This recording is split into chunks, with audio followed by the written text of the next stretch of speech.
Mary Brenner, Joe Tucker. Ed LaSalle. Forgive my giddiness, but I know now how Michelangelo felt when he first saw the ceiling of the Sistine Chapel. Or how the Pharaoh Cheops felt when he stepped back and looked at his great pyramid. For I now have a monument, which, hopefully, will last through the ages. Ed, what? A hearty mound of liverwurst topped with a whisper-thin slice of onion. What's your monument? A hearty mound of liverwurst topped with a whisper-thin slice of onion. Or, as it shall be referred to at Devlin's restaurant from now until the end of time, the Ed LaSalle. Ed, I'm shaking. Congratulations. Have one of the first. Mary Brenner, Ed LaSalle. Thanks, Ed, but I don't care for liverwurst. Well, neither do I. I'm a vegetarian. Then why did they give you liverwurst and onions? Hey, I had to fight for that. They wanted to give me head cheese. I'll take a sandwich, Ed. One of the legs on my desk is short. I don't care if you eat Ed LaSalle or not, but I prefer that you do not mock him. Helpline. Oh, hi, Susan. Yeah, I talked to Rachel, and she's going to bring tortellini. Yeah, Bev has Black Forest cake, so what I need is another dessert. Yes, amaretto mousse. No, come on, this is the one time we can pig out. Right, all right, well, I'll see you at 7:30. Bye-bye. You having a party, Mary? Yeah, I'll watch some girlfriends and I get together once a month and have some fun. Sounds zany. What time's the pillow fight? No, it's not what you think. We have a little food, a little wine, and then we get down to it, man. What do you mean? Like y'all go into the bathroom and smoke? Well, why don't you come over for yourself and find out? I think you'd be surprised if you're woman enough. To meet your friends? Yeah. They might just give you a run for your money. Joe, come over. I'll bring you out during show and tell. You just want to see if I can take it as well as I can dish it out. Yeah, something like that. Okay, Mary. I graciously accept your invitation. Good. Now, this is casual, right? I mean, I don't have to dress up like I do here at work. Joe, I'm going to leave that to your innate good fashion sense. 7:30. Good. Okay, everybody. Looks like I'm buying lunch today. I just got one. Oh, nothing, Mary. Just a death threat. A death threat? Well, actually, it's a death treat. This guy is not much of a speller. Where's it from? Zoltar the Inhalator. I think he means Zoltar the Annihilator. This guy's got problems. What's going on? Well, Frank just received a death threat. Well, that's great, Frank, but Devlin's just named a sandwich after me. Frank, I think we ought to call the police. That's a good idea, Mary. Tully, call the police. I just got a death threat. I'm on my break. Mary, want to have lunch with us? It's a kind of a tradition. Frank, aren't you going to do something about this? I'm afraid it's too late. According to this, I'm using this newspaper to countermand the orders of the Imperial Starfleet. And now, the Galactic Tribunal says I must die. I don't see how you can all be so cavalier about a death threat. Well, Mary, it's not like a drop in subscriptions. So, Frank, if this guy nails you, can I have your car? What if he gets me while I'm driving? Well, what's your deductible? Hey, nobody has to go out. I've got Ed LaSalle sandwiches for everyone. Back after lunch, you home. $45 out of my own pocket.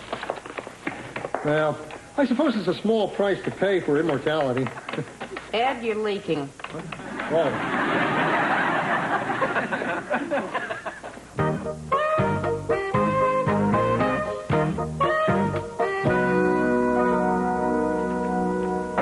Come. You got a minute? Sure, Mary, come on in. Frank, could you call up my column for tomorrow? It's a little long, but I like it, and so if there's a way, I'd rather not cut it. Oh, you missed a great lunch today, Mary. Yeah, well, as I said, Frank, I think going to lunch to celebrate a death threat is a bit morbid. Well, then I guess we won't be seeing you at the ritual sacrifice this Saturday. What is the joke? Why am I missing it? There's a living, breathing person out there who wants to murder you, and you find it amusing? Mary, Zoltar, the Inhalator? That's just the kind of crazo who would carry it out. don't. Well, what am I supposed to do? Live my life looking over my shoulder, wear a bulletproof vest? Mary, I'm an editor of an aggressive newspaper. We ruffle some feathers, we step on a few toes. That's what we're here for. If someone doesn't want to kill me, I'm not doing my job. Yeah, I suppose you're right. When you come right down to it, you don't have much of a choice, do you? The best thing is to never think about it. Yeah, I suppose that's the only way to handle it. Well, you're braver than I am, Frank. I'll tell you, if I knew that there was some nut out there who wanted to kill me, I mean, even if there were just a 1 in a million chance, there's no way I'd be able to put it out of my mind. See, the last thing I thought about when I went to bed at night,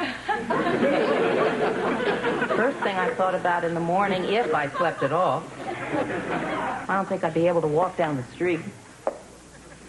And I sure couldn't sit in an office with my name on the door and a great big window in back of me with a panorama of buildings. Thank you, Mary.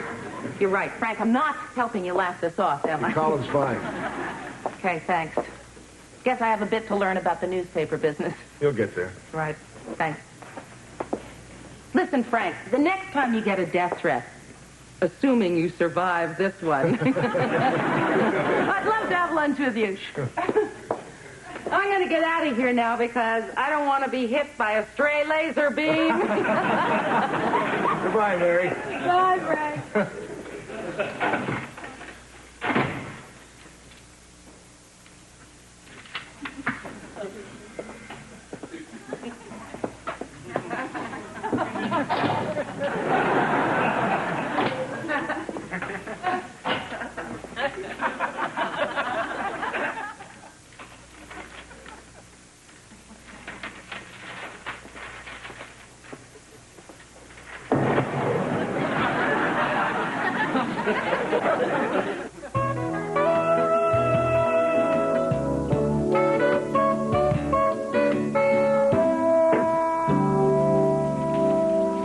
Tully, can I talk to you for a minute?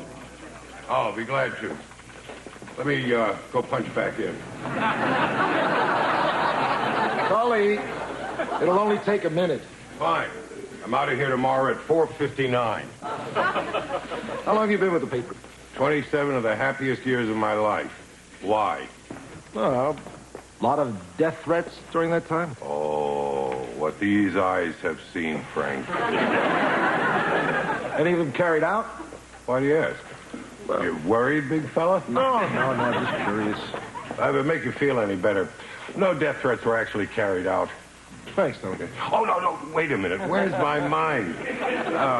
About 7 years ago, Art Johnson, city desk, some nut sent him a letter. That very night, winged him right in front of his house. Really? Boy, how could I forget that night? I was down at the hospital, comforting relatives, being questioned by the police till the wee That hours. must have been rough, huh? No, it wasn't so bad. I was on the clock the whole time. Well, thanks a lot, Tully. I can go now? Yes, good night. I enjoyed our chat. Night, Tully. Oh, Mary, listen, I'm glad you're here. You want to grab a bite to eat? I've got some thoughts about the helpline. We can go Dutch if you're suspicious. You wait till tomorrow, Frank? I'm busy tonight. Sure. What do you got going? Well, I'm just having some people in for a little get-together. What people? You mean a party? You're having a party, Mary, and you didn't invite Right. me? Just women. Mary, that's definitely my kind of party. I don't think so. We get together once a month. Everybody brings some food. We sit around, talk, go over our lives, that kind of thing. Yeah, you're right. I can't think of anything I'd rather do less. Have a wonderful time, Mary. Good night, Frank. Oh, Frank, I just remembered. 1965, Randall Dennis, financial desk. Shot right between the eyes. You have a nice evening now.